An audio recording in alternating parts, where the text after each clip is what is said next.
एक बार रिपीट कर दो ना। रिपीट कर दूं? स्क्रीन दिख रही है ना? Yes sir, yes sir. देखो सिस्टम क्या है पैराडॉक्सिकल ट्रूथ का, कि हम लोग जैसे एलिमेंट्री एजुकेशन की बात करते हैं, ठीक है, ध्यान से सीख लेना आप लोग। हम लोग जैसे एलिमेंट्री एजुकेशन की बात करते हैं, तो एलिमेंट्री एजुकेशन उसको बोलते हैं, एजुकेशन उसको बोलते हैं जो क्लास 1 से क्लास 8 तक होती है। कितनी होती है? 1 to 8। इसमें 6 से 14 साल उम्र के बच्चे पढ़ते हैं। तो जैसे हमको अगर एनरोलमेंट रेशियो निकालना है, मतलब कितने एडमिशन हो रहे हैं, ग्रॉस एनरोलमेंट रेशियो निकालना है, तो रेशियो निकालने का जो फॉर्मूला होता है वो ये है कि number of student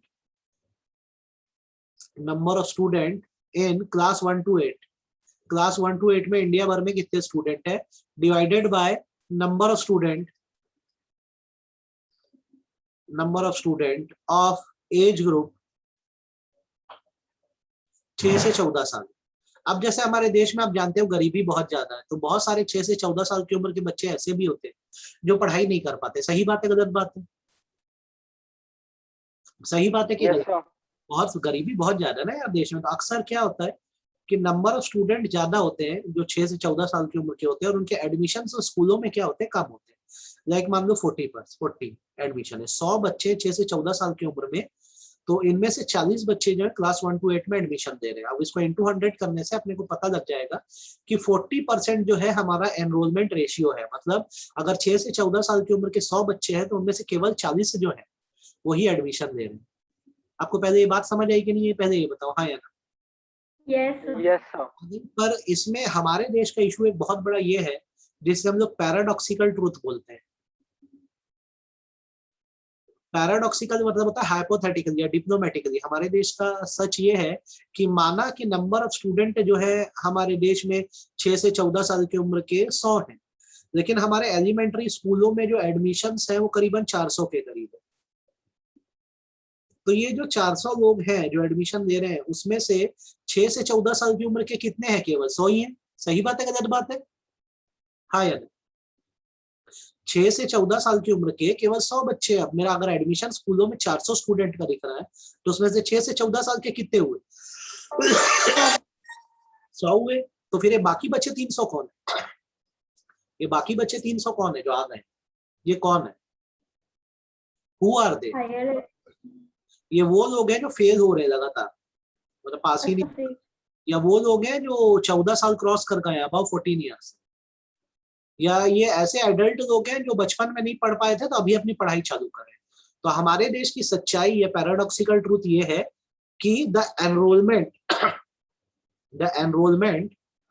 in elementary education is more, enrollment in elementary education is more,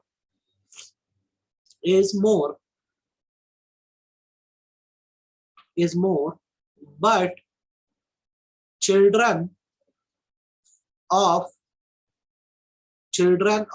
age group 6 से 14 are less। तो ये बुरी बात है। कारण ये है कि एडल्ट लोग स्कूलों पे कब्जा जमा देते हैं, क्राइम करते हैं, जुआ खेलते हैं, और स्कूलों की क्वालिटी क्या कर देते हैं, खराब कर देते हैं। तो हमारे देश में बहुत बड़ा इशू है कि 6 से 14 साल के बच्चों को स्कूल जाना चाहिए, 1 से 8वीं पढ़ना चाहिए। उनके साथ साथ बहुत सारे फेलियर्स, एडल्ट लोग और ये सब भी चले जा रहे हैं जो माहौल खराब कर देते हैं। कितना समझ में आई मेरी बात आपको? समझ में आई? सच समझ में आया देश का कि नहीं आया? बोलो हाँ यार, यस सर। कितना समझ आया? नेशनल स्कूल जो है ना अपना केलाबाड़ी के पास जो है, ये पैराडॉक्सिकल ट्रूथ बताता है। वहां के लड़के जो होते हैं 8वीं में पढ़ते हैं, 20-20 22-22 साल के रहते हैं, और सारे गुंडे बदमाश रहते हैं। सही बोल रहा हूँ गलत बोल रहा हूँ? ये क्लियर है? हाँ या ना? पैराडॉक्सिकल ट्रूथ समझ आ गया? स्कूल एडमिशन ज्यादा है पर 6 से 14 साल की उम्र के बच्चे कम जा रहे हैं। अंश कितना समझ आया बेटा तेरे? यस सर, क्लियर है। क्लियर है? तो बेटा ये एलिमेंट्री एजुकेशन का हाल है हमारे देश का। अब उसके बाद बारी आती है हमारे देश का secondary education and senior secondary education level क्या है। तो फिगर याद रखिए, 1950-51 में जो सीनियर सेकेंडरी और सीनियर सेकेंडरी स्कूल्स में एडमिशन थे, या जो स्कूल्स थे वो 7.4 थाउजेंड थे और वहां पे 15 लाख बच्चे पढ़ते थे। फिर 2015-16 का फिगर ये है कि हमारे देश में सेकेंडरी और सीनियर सेकेंडरी लेवल पे मतलब 9 से लेकर 12 तक के 2.52 स्कूल्स हो गए हैं और वहां पढ़ने वाले बच्चे 3.2 करोड़ हैं। तो ये इंक्रीज दिखा रहा है कि डिक्रीज दिखा रहा है? Increase increase. दिखा रहा है सर। 7.44 थाउजेंड स्कूल हुआ करते थे, अब 2.52 लाख स्कूल हो गए। पहले 15 लाख बच्चे हुआ करते थे 9 से 12 के बीच में, 3.2 करोड़ हो गए। कंसेप्ट समझ आया कि गया यार सिर के ऊपर से? क्लियर है? यस सर, समझ आ गया। तो तुमको ना दो चीज एग्जाम में पूछ देगा, नवोदय विद्यालय क्या होते हैं और केंद्रीय विद्यालय क्या होते हैं। आपने कभी नवोदय विद्यालय के बारे में सुना है? सर हॉस्टल रहता है ये तो नवोदय।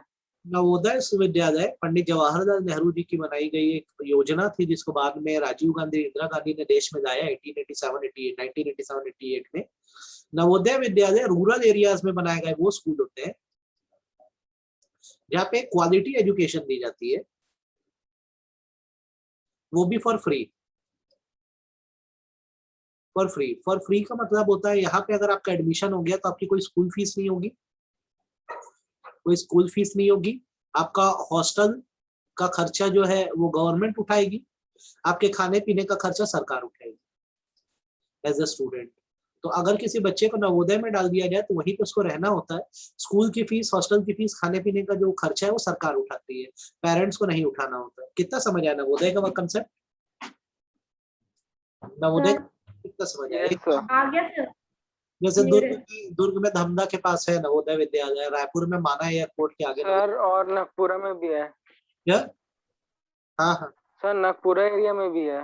पूरा में, डोंगरगढ़ में है, तो अपने छत्तीसगढ़ में बहुत सारे हैं। तो अभी टोटल इंडिया में 565 नवोदय विद्यालय रन कर रहे हैं।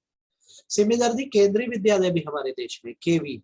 केंद्रीय विद्यालय क्या है? जैसे सेंट्रल गवर्नमेंट एम्प्लॉई है, उनका एक जगह से दूसरी जगह क्या होता रहता है? ट्रांसफर होता रहता है। तो उनके बच्चों के लिए बनाया गया केवी, केंद्रीय विद्यालय। केंद्रीय विद्यालय की खासियत ये होती है कि पूरे ऑल ओवर इंडिया एक ही सिलेबस चलता रहता है केंद्रीय विद्यालय के बच्चों का।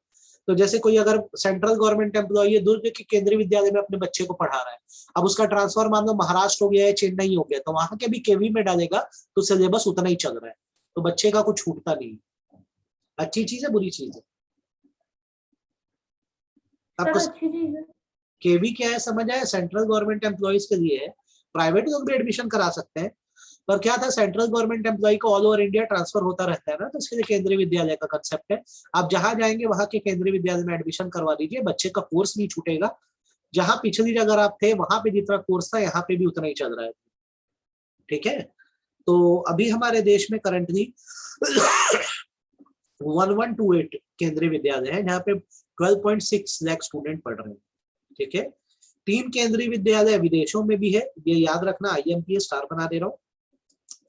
काठमांडू में केंद्रीय विद्यालय, मॉस्को में केंद्रीय विद्यालय है और तेहरान में केंद्रीय विद्यालय। ये IMP है, याद रखना, मल्टीपल चॉइस क्वेश्चन में। कितना समझ आया? ये सब क्लियर हो गया एकदम अच्छे से। बच्चों, मैं तो बहुत धीरे धीरे ये पढ़ा रहा हूँ, अभी ये खत्म होगा ना बिजनेस में तो बहुत आगे बढ़ गए ना अपन। यस सर, वो बस मार्केटिंग मैनेजमेंट बचा हुआ है। अपन क्या करेंगे, ये जैसे खत्म होता है ना ह्यूमन कैपिटल फॉर्मेशन, तुम लोग भी थ्योरी पढ़ पढ़ के बोर हो गए होगे, तो तुम लोग को मैक्रो इकोनॉमिक्स चालू करवा दूंगा। क्या चालू करवा दूंगा? मैक्रो इकोनॉमिक्स चालू करवा दूंगा, फॉरेन एक्सचेंज कराऊंगा उसमें। बैंकिंग करा दिया हो ना तुम लोग को मैं? यस सर, मनी बैंकिंग हो गया है। तो अब तुम लोग को मेरे को बस क्या करना, बैंकिंग की रिकॉर्डिंग भेज देना ना। रिकॉर्डिंग चाहिए बैंकिंग की? बजट तुम लोग अच्छे से बताओ, बजट अच्छे से आता है कि नहीं आता है, कि भूल चुके हो, रिवीजन चाहिए? सर आता है, बट आप रिवीजन कराओगे तो बहुत अच्छा हो जाएगा। और तो नेक्स्ट वीक से अपन पहले बजट रिवाइज कर देते हैं, और बजट जब रिवाइज हो जाएगा ना तो अपन क्या करेंगे, फॉरेन एक्सचेंज चालू करेंगे। ठीक है, बन जाएगा? Yes sir. आगे बढ़ते हैं। सीनियर सेकेंडरी और सीनियर सेकेंडरी एजुकेशन का कंसेप्ट खत्म हो गया, इतना ही पढ़ना। अब बारी आती है हायर एजुकेशन की। किसकी बारी आती है? Higher education. हायर एजुकेशन मतलब होता है कॉलेज एजुकेशन। बेटा स्टेप बाय स्टेप आप आगे बढ़े हो, पहले एलिमेंट्री पढ़े, फिर सीनियर सेकेंडरी पढ़े, अब आप कॉलेज एजुकेशन बोल रहे हो। तो आप याद रखो अभी इंडिया में जो है बेसिकली 799 यूनिवर्सिटीज है जो हायर एजुकेशन दे रही है, उसमें से बेसिकली 44 जो है वो सेंट्रल गवर्नमेंट की यूनिवर्सिटी है और 40 जो है वो डीम्ड यूनिवर्सिटी है। डीम्ड यूनिवर्सिटी मतलब एक्चुअली यूनिवर्सिटी नहीं है, बस यूनिवर्सिटी ग्रांट कमीशन से परमिशन मिली हुई है कि आप भी एज अ यूनिवर्सिटी वर्क कर सकते हैं। जैसे मैथ्स यूनिवर्सिटी रायपुर में जो है, it is not actual university, it is a deemed university, मतलब इसको लाइसेंस मिला हुआ है किसकी तरफ से, किसकी तरफ से, university grant commission, university grant commission की तरफ से लाइसेंस मिला है कि एज अ यूनिवर्सिटी आप भी एक्ट कर सकते हो। तो आप ये बात सीखिए, ये बात सीखिए, इंडिया में 799 यूनिवर्सिटीज हैं, उसमें से 44 सेंट्रल यूनिवर्सिटी है, 40 जो है वो डीम्ड यूनिवर्सिटी है। कितना समझ आया ये बताओ, अच्छे से बात समझ आई कि नहीं आई? यूनिवर्सिटी कितनी है समझ? Yes sir. इन यूनिवर्सिटीज में करीबन हमारे देश में 39,000 प्लस कॉलेजेस रजिस्टर्ड। क्या होता है बेटा, हर एरिया में एक होती है यूनिवर्सिटी, इस यूनिवर्सिटी से एफिलिएटेड होते हैं कॉलेज। क्या एफिलिएट होते हैं? कॉलेज। जैसे आपके घरों के आसपास सुराना कॉलेज है, सही बात है गलत बात है? Yes sir. यार ये कॉलेज है, लेकिन ये किससे एफिलिएटेड है? जैसे तुम्हारा स्कूल जो है सीबीएसई से एफिलिएटेड है, वैसे जो कॉलेज होते हैं यूनिवर्सिटी से एफिलिएटेड होते हैं। तो आपका जो सुराना कॉलेज है वो हेमचंद यादव यूनिवर्सिटी से, किससे हेमचंद यादव यूनिवर्सिटी एफिलिएटेड है? मतलब सुराना कॉलेज में जो बच्चे पढ़ते हैं उनके एग्जाम के पेपर सेट करने का काम हेमचंद यादव यूनिवर्सिटी करती है और पेपर वहीं चेक होते हैं। कितना समझ आया? Yes sir. आ गया? इंडिया में यूनिवर्सिटीज को काम करने की परमिशन यूनिवर्सिटी ग्रांट कमीशन देता है। यूजीसी है, ये हमारे देश की सेंट्रलाइज बॉडी है जो देश भर में यूनिवर्सिटी सेट करवाने का काम करती है। अभी यूनिवर्सिटी लेवल पे करीबन 346 लाख स्टूडेंट 15-16 के फिगर के हिसाब से हमारे देश में पढ़ रहे हैं। बहुत सारे छोटे छोटे फिगर है, याद रखना बेटा। इंडिया में यूनिवर्सिटी अराउंड 799, सेंट्रल गवर्नमेंट की 44 यूनिवर्सिटी है, डीम्ड यूनिवर्सिटी 40 है, टोटल कॉलेज अराउंड देश में 39,000 है और वहां पढ़ने वाले बच्चे 346 लाख है, मतलब 3,46,00,000 बच्चे वहां पढ़ रहे हैं। हमारे देश में किसी भी यूनिवर्सिटी को एक्ट करना है, काम करना है, तो उसको यूजीसी से अप्रूवल या परमिशन देनी होती है। चलिए बताइए, बात समझ आई कि गई सिर के ऊपर से?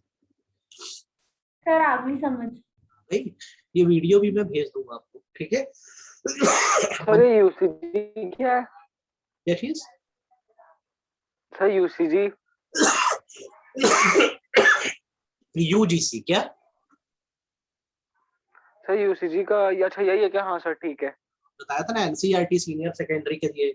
यूनिवर्सिटीज को कौन बनाता है इंडिया में? यूजीसी। इंजीनियरिंग के लिए एआईसीटीई, मेडिकल के लिए आईसीएमआर। क्लियर था? ये बताया था पहले भी, है या ना? यस सर क्लियर है अब। उसके बाद बारी आती है हमारे देश में वोकेशनल एजुकेशन का। क्या जितना बोल रहा हूँ उतना ही पढ़ना और वो ध्यान रखना। वोकेशनल एजुकेशन मतलब होता है प्रैक्टिकल कोर्सेस। प्रैक्टिकल कोर्सेस, ठीक है? जैसे आप 10th पास कर लिया, 12th पास कर लिए, आपको आगे पढ़ाई करने का मन नहीं है तो आप कोई वोकेशनल कोर्स ज्वाइन कर दो, जैसे कि आईटीआई सुने हो क्या? ऐसा कुछ सुना तो लग रहा है। टेक्निकल इंस्टीट्यूट्स, टेक्निकल इंस्टीट्यूट वो होते हैं एसी रिपेयरिंग, मोबाइल रिपेयरिंग, ये सब काम आपको क्या किए जाते हैं सिखाए जाते हैं। तो 10th या 12th पास कर दिया, आगे पढ़ने वढ़ने का जैसे फॉर्मली मन नहीं है, बीकॉम करने का मन नहीं है, आप किसी वोकेशनल कोर्सेस में एडमिशन ले लो। किसमें एडमिशन ले लो? वोकेशनल कोर्सेस में। प्रेजेंटली 11,000 स्कूल चल रहे हैं। कितने स्कूल चल रहे हैं? 7,000। एक बार पढ़ के दो यार।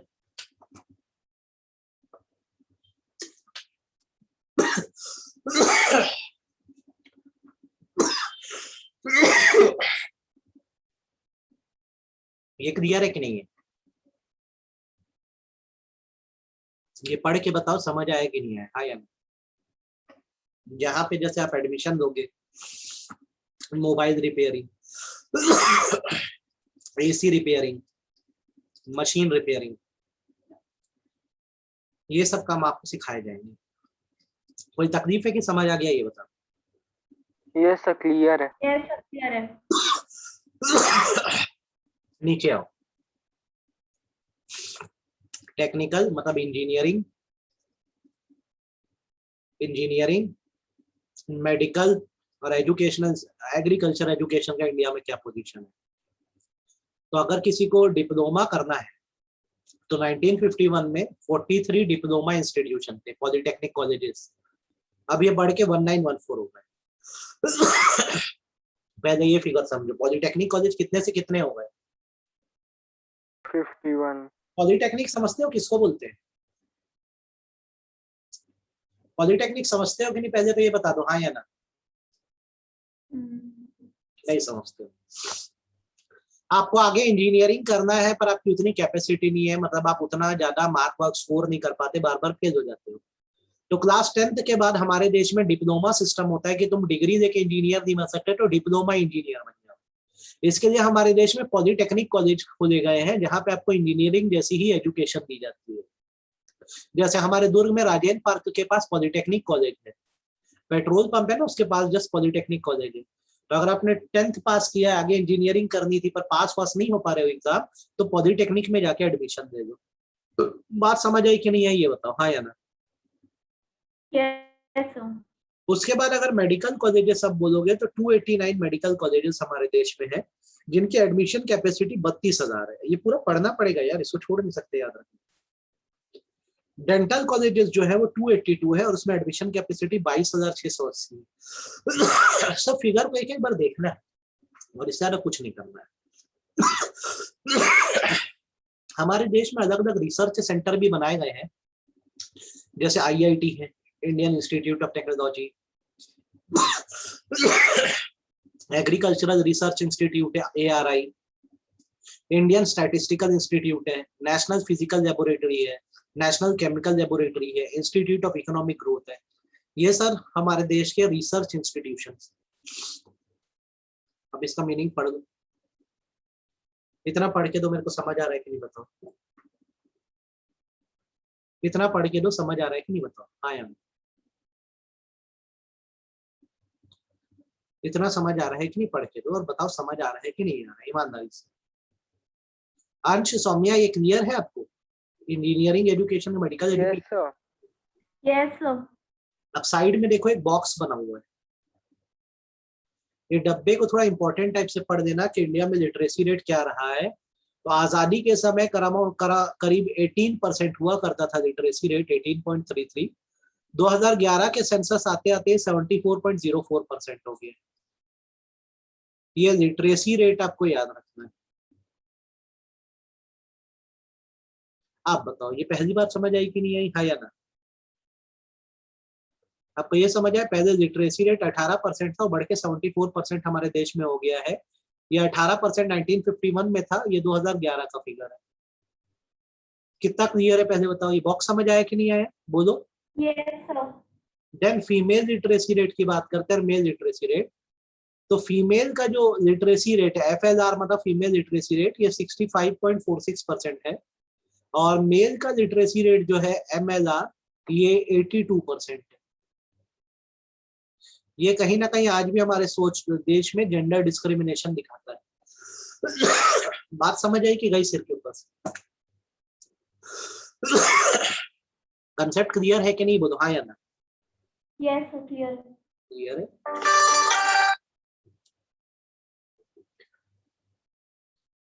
श्रुति, अपना आइडेंटिटी कार्ड वही छोड़ के चले जाओ, मैं अभी नहीं आ सकता, मेरे को सर्दी खांसी है, छोड़ दो, मंडे।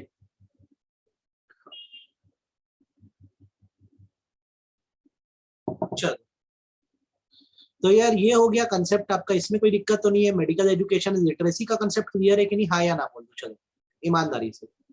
Yes, sir. क्लियर है। अब उसके बाद आ जाओ, खत्म करो यार इसको, अब आप आओ रूरल एजुकेशन पे। किस पर आ जाओ?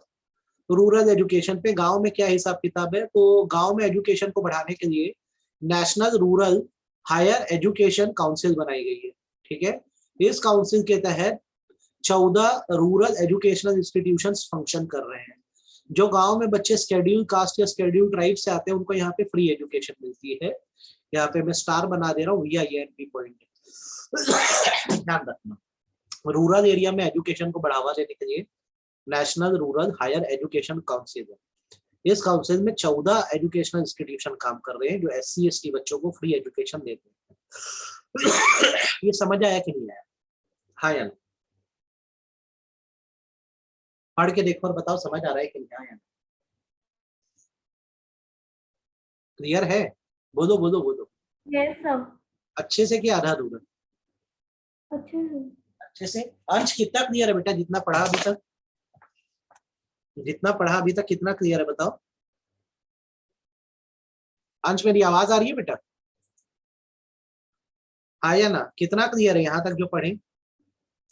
अब आ जाओ एडल्ट और फीमेल एजुकेशन को लेकर क्या किया है। बस फिगर बोल रहा हूँ, ये फिगर याद रखना कि हमारे देश में कोशिश की जा रही है कि जैसे 1976 में फॉर्मल एजुकेशन प्रोग्राम लॉन्च किया गया और इस प्रोग्राम में जिन बच्चों की उम्र 15 से 25 साल के बीच में है उनको मीनिंगफुल एजुकेशन देने का काम करना है। मीनिंगफुल एजुकेशन मतलब वो एजुकेशन जो उनके लाइफ में आगे काम आ सके। ठीक है, ये एडल्ट और फीमेल एजुकेशन के लिए किया गया है। फॉर्मल एजुकेशन प्रोग्राम 1976 में लाया गया है। यहाँ पर जिन बच्चों की उम्र 15 से 25 साल के बीच है उनको मीनिंगफुल एजुकेशन देने का काम किया जाएगा। ईमानदारी से बोलो, बात समझ आएगी? सिर के ऊपर से गई? Yes, sir. आ गई? फर्दर मैं आपको जो बता रहा हूँ बहुत ध्यान से सुनो। इसी यंग पर्सन्स को एजुकेट करने के लिए हमारे देश में एक अभियान भी चालू किया गया है जिसका नाम है साक्षर भारत अभियान। कौन सा अभियान? साक्षर भारत अभियान। साक्षर भारत अभियान वो अभियान है या रिवॉल्यूशन है जो एडल्ट एजुकेशन पे ध्यान देता है। किस पे ध्यान देता है? एडल्ट एजुकेशन मतलब जिन लोगों की उम्र 15 से 25 साल की है उनको भी जो है एजुकेशन मिलनी चाहिए। तो अभी ये माना जाता है कि हमारे देश में 15 से 25 साल की उम्र के बीच में अगर आप बोलोगे तो 11 करोड़ लोग ऐसे हैं जो इलिटरेट हैं, मतलब पढ़े लिखे नहीं है। तो कोशिश यही है कि साक्षर भारत अभियान में इन लोगों को भी लिटरेट किया जाए, पढ़ाया लिखाया जाए। बात समझ आई कि सिर के ऊपर से गई? ईमानदारी से बोलो, बात समझ आई कि? सर आ गई मेरे को समझ। क्या चीज? मेरे को आ गया समझ। अंश तुमको समझ आया कि नहीं? हाँ या ना? अंश मेरी आवाज आ रही है? बोल भाई बोल। खैर छोड़ो, बोलेगा। ये इतना क्लियर है। लास्ट थिंग जो अब आपको चैप्टर में पढ़नी है और चैप्टर को क्लोज करना है, आपको RTE के बारे में पता होना चाहिए। RTE हमारे देश में लॉन्च हुआ था 2009 में और RTE का जो राइट है इसका फुल फॉर्म होता है राइट टू एजुकेशन। इस राइट के तहत आपको ये याद रखना है कि जिन बच्चों की उम्र 6 से 14 साल के बीच में है, ठीक है, उन्हें फ्री एंड कंपलसरी एजुकेशन मिलनी चाहिए। क्या मिलनी चाहिए? फ्री एंड कंपलसरी एजुकेशन मिलनी चाहिए। मेरी बात समझ आई कि सिर के ऊपर से गई? ये बोलो। समझ आई सर। आ गई? ये चैप्टर जाके यहाँ पे खत्म हो गया। कौन सा? Human capital formation. ठीक है, आपसे बन जाएगा हाँ या ना? Yes sir. ठीक है, अब अगली क्लास में आप इसके क्वेश्चंस बनाना। कल तो पावर्टी का टेस्ट दे दो। किसका टेस्ट दे दो? पावर्टी का कल टेस्ट दे दो आप लोग एक, ठीक है। और मंडे को इसके क्वेश्चन बना के ट्यूसडे से मैक्रो इकोनॉमिक्स पे आ जाएंगे। बन जाएगा आपसे हाँ या ना? बोलो बोलो बोलो। इसको पढ़ दोगे? मंडे को इसके क्वेश्चन बनाना है, कल पावर्टी का टेस्ट दे दो। दे दोगे हाँ या ना?